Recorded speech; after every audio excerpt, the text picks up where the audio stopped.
Hi everybody.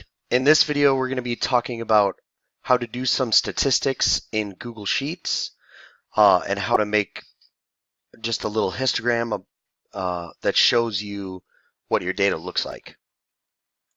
So the first thing we're going to do is we'll just go to our Google Drive and we can go to New, Google Sheets. So Google Sheets is basically Google's version of Microsoft Excel. It works almost exactly the same way. It can do a lot of things for you. Microsoft Excel has been used in a lot of workplaces for a long time, and it's going to continue to be used for a long time for any type of business or other applications. So first thing we need to do is we need to just give this a title. When you guys make your title, you'll include your name in the title so I can see whose I'm looking at any given time. And then the next thing we need to do is we need to take a look at what we got here. So Google Sheets or any spreadsheet software basically works off of these individual cells. And these individual cells can be just numbers like 2, 3, 4, 5, and then that number will always stay that number. Or let's say I click on a different cell, I could have it do a calculation for me. I could have it do 2 times, you have to press the star to make it do times, 2 times 4. And it'll automatically, that'll always be 2 times 4, it'll always be 8. Or I could click maybe this other cell here, and I could have it do whatever this cell is times whatever this cell is. And that's probably one of the most powerful features about Sheets. So I'll show you how it works. So I'm going to say anytime you want to make a formula, you have to type equals. So I'm going to say equals, and the name of this cell is A1. So I'm going to type A1, and then I'm going to type that times, and then I'm going to type C2 is this cell. Now it's going to do A1 times C2, and they automatically change colors, just showing you that those are the 2 cells that you're referencing. And then you can hit enter, and it'll automatically multiply whatever's in those boxes because it's multiplying this cell times that cell. The cool thing about this feature here, also you can see that the formula is written up there, and you can always see what the formula is for any given cell just by clicking on it. You can see what the formula is. Sometimes the formula is not a formula, it's just that number. Here it's a formula based upon these 2 cells. So just to show you, I could change the value of A1 here, and this F4 box would automatically change. So let's say I change it to 0 and hit enter. This is automatically also going to be 0 because it's doing 0 times 8 is 0. If I change it to 2, I think it's going to change to 16 because it's just doing this box times that box, and we're getting 16. So that's sort of the thing that we're going to try to exploit to get it to do a bunch of statistics for us. Obviously, you can do a lot more than multiplication. Let's just take a look. First of all, you guys are going to get some data. I'm just going to type in some random stuff now. I'm going to put it all in this left-hand column. Let's see, maybe we got a few 200s, maybe some 300s, maybe some 350s, maybe some 360s, 370. Whoops. You don't have to type the data in order. In fact, if you don't type the data in order, I can show you how to fix that. So here, most of the data is in order, but some of it's not. What you can do is you can go ahead and you can click on this column, and you can say sort from A to Z. And it'll automatically, if they were letters, they would be A to Z, but since they're numbers, it does them least to greatest. You can also do them greatest to least by clicking Z to A.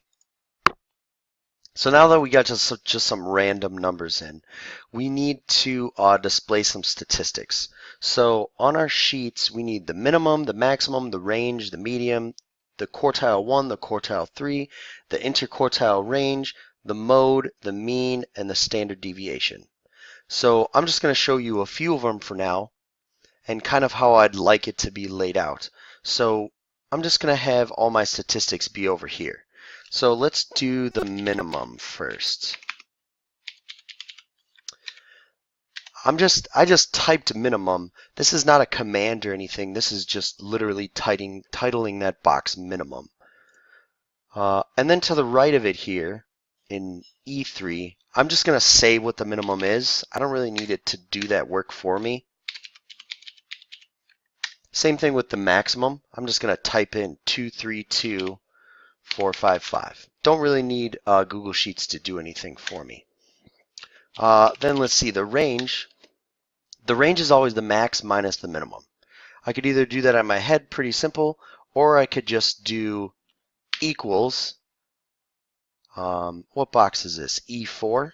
E4 minus this box. Now another cool thing is you can just click on this box and get it to automatically put in there, or you could type E3. And then I'm going to hit enter. There's my range. Now I'm going to type median. So this is probably something that we want to have it calculate for us, especially if we have a lot of data. So what I'm going to do is I'm going to say equals, because we know we want it to do some calculation for us. And then there's different command sort of shortcuts that it knows.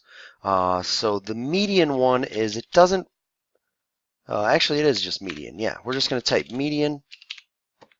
And it kind of gives us a little hint here. It gives us, if we type median, it's going to find the median value in a numeric data set, which is what we got, just numbers. So I'm going to type median. If I click that, it kind of gives me a hint to how this should be formatted. So we just want the median for a certain range. So I'm just going to type this in. We want it to go from A1.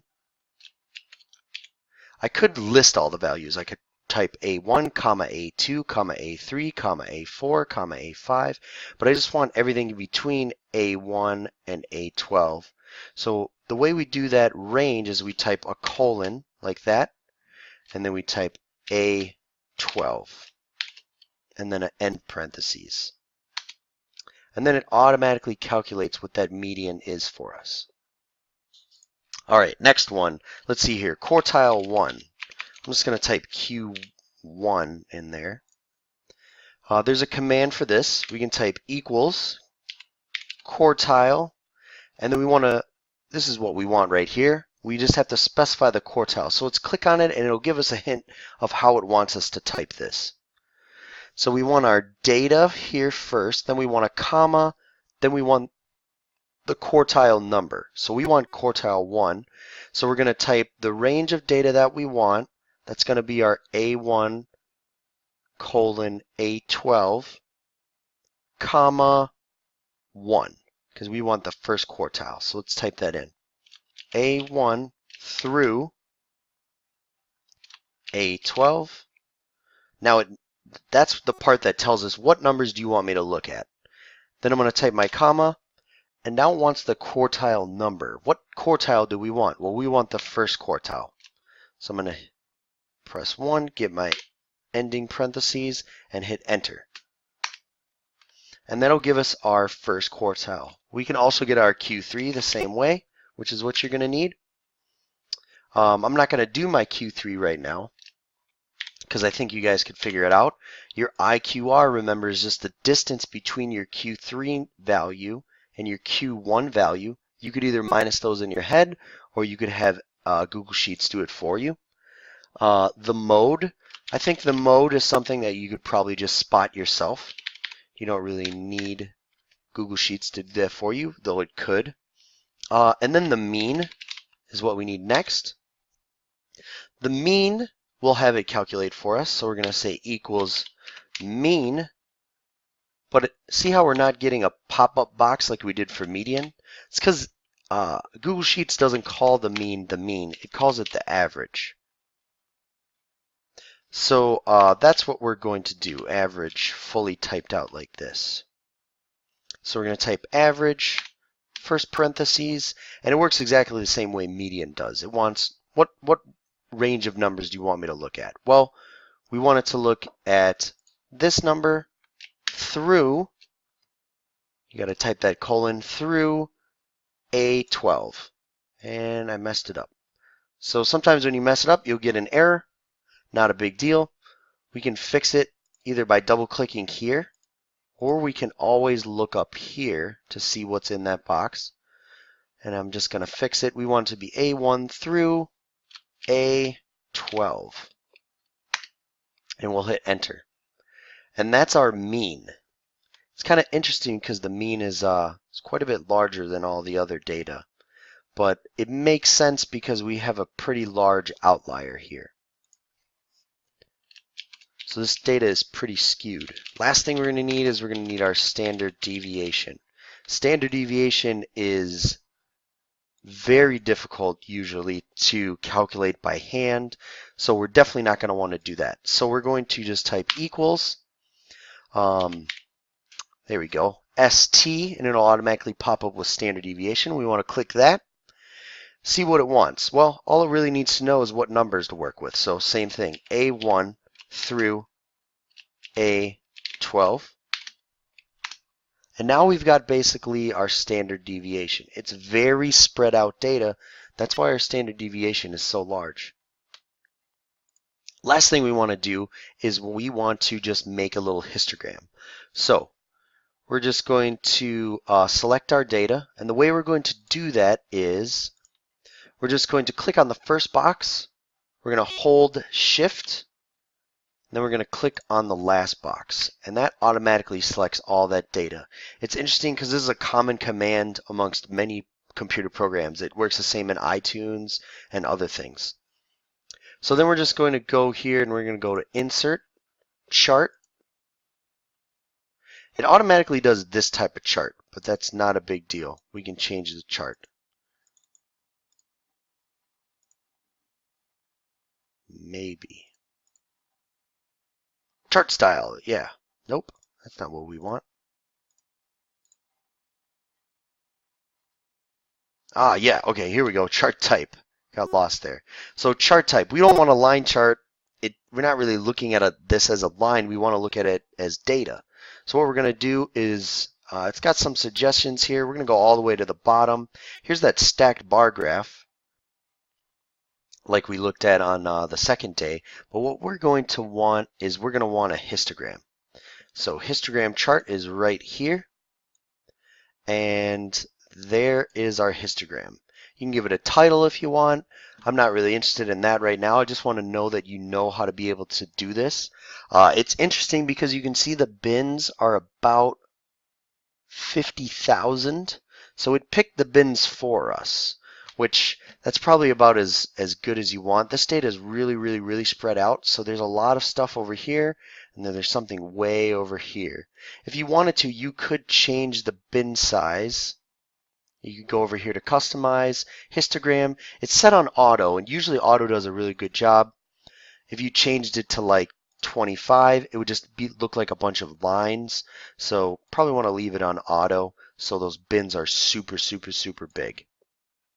All right, that's about all that I got for you. Once you have this filled out, I do want you to share it with me. My email's right up here. Otherwise, you can find it on the HighView website. Have fun.